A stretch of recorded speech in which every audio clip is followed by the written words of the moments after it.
It is, to tell you the truth. I mean, I use egg yarn pretty interchangeably also. It's the main thing is just getting that really good bright orange back there. Is this your Hemroidal mouse? Yeah. And really, I use this in Colorado. I've used this 100 times more in Colorado than I ever did in Russia. And for that matter, Alaska. But I invented it in Alaska.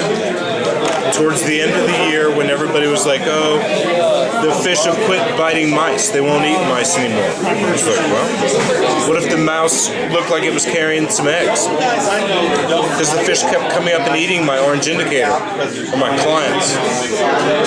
So, started tying this, and we caught fish on mice into September.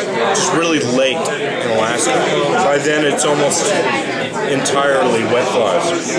All right, so when you're spinning deer hair, this is kind of a big clump. This is a little bit bigger than you want.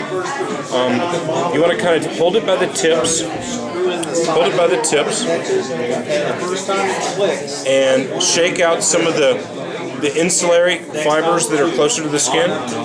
And you take a couple of, I'm going to put it down, put butts down into kind of the V of the hook and the thread, and I'm going to take just a couple of pretty mellow wraps with it. 1, 2. All right. So now it's kind of on. Now what I'm going to do is I'm going to increase the thread tension, let go, and hopefully. You pull them tighter as you pull around? Yeah. And what just starts to happen is you just get this amazing deer hair flare. All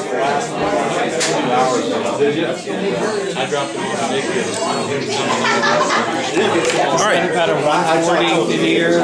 This is monochord.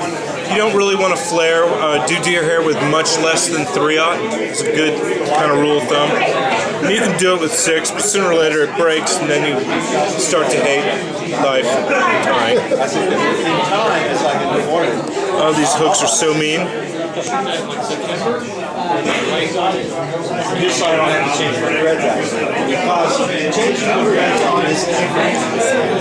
And you really want to clip. You want to clip this hair pretty close to the skin, because that's where the big sort of most hollow fibers are. Right.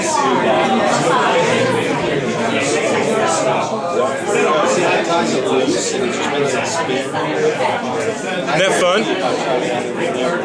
And the cool thing is it's really easy. I mean, if you've got strong enough thread, and what you don't do is you don't wrap a whole bunch of thread on the hook first. You want it to really spin around and around and around. So the deer hair is trying to catch up to the thread. That's right. Yeah. Frank, what hook is that? Well, this one is a super mean. This is a Knopic tournament hook. It's long and evil, and yeah, these are just hooks that I typically use. You know, in the odd occasion when I fish a tournament, they if you've got to go barbless, nothing ever gets away. They're made to win. They're very expensive. They're really good. Most of the time, I use Dairikis and some Daiichi, Tiemco, stuff like that. When I'm just normal fishing, you know, I don't fish super competitively very often. But when I do, if you run these, you've got a chance. If you don't have these, you'll lose. Because the reason is because the guys who are winning have those. What size are you using? No, this is a 4. Yeah, not terribly big or small. About the middle.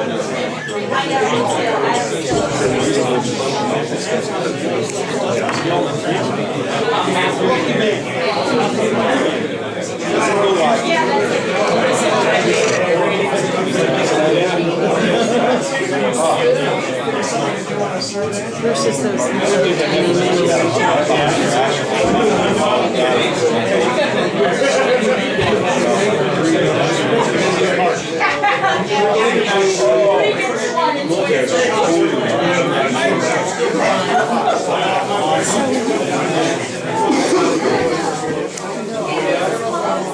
I'd imagine the other objective is to fill it as full as you can possibly get. Yeah.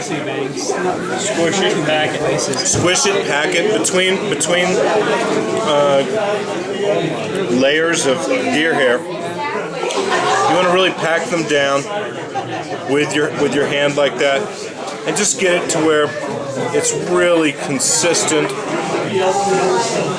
and it'll make it a lot easier to trim. And so you can really put almost any shape into it. And it takes a little while before you are confident enough to sort of manhandle it some, but to tell you the truth, only a little bit. It doesn't take that long. And what's really important, and you'll see mice that are super accurate, that have whiskers and ears and eyes and all this stuff, and what you want is a really good shape to the bottom. You want the bottom of the fly to look like a boat. You know, you want it to plane up on the surface and skip and skate across the water. It's the wake that catches the fish. It's not the whiskers, it's not the ears. It's a wake, and what you want is whatever shape makes the best wake. And then I like a good tail on it. You know, that right there, trust me, to everybody, if I put that in the water and skate it right, everybody will be like, that is a mouse. And that's why you want to take some time trimming them like this.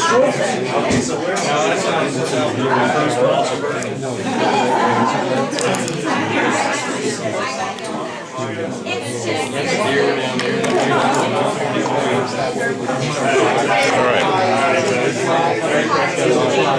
So the first thing that I'm going to do, just as far as trimming it, is just going to kind of level it is I'm going to put the hull in it first. You know, the real business end of this entire fly is the belly. That it skates, and that you also can see the orange from beneath is, you know, that's about your only real directive and criterion.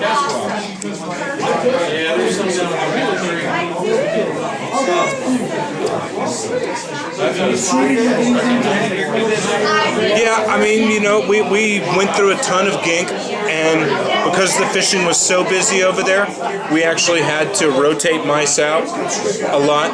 And then there were times where, and maybe I'll do some with orange foam also, there were times also where when I was tying them, I would put some foam into the top of them to help lift them up, and it was orange also, but it also helped the cameramen, which they said that they didn't need at all. I think they did.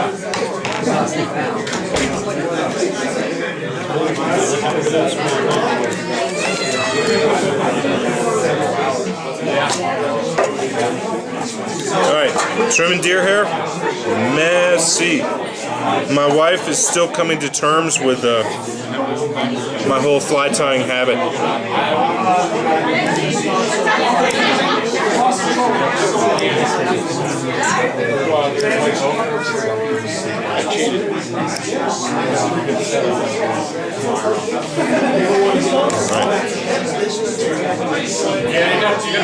And to tell you the truth, this one would probably work as well or better than anything. You could just leave it as it is. You can really see the orange underneath. It's got a nice furry look to it. It's going to skip across. It's not going to cast super easy, but does it plane or twist when you cast? No, not really. Not really. I mean, what it does is go slow. You know, the line goes rocking out there, and the mouse goes, yeah. Go. They're pretty air resistant. It's part of the fun. I'm gonna go ahead and trim this up just a little.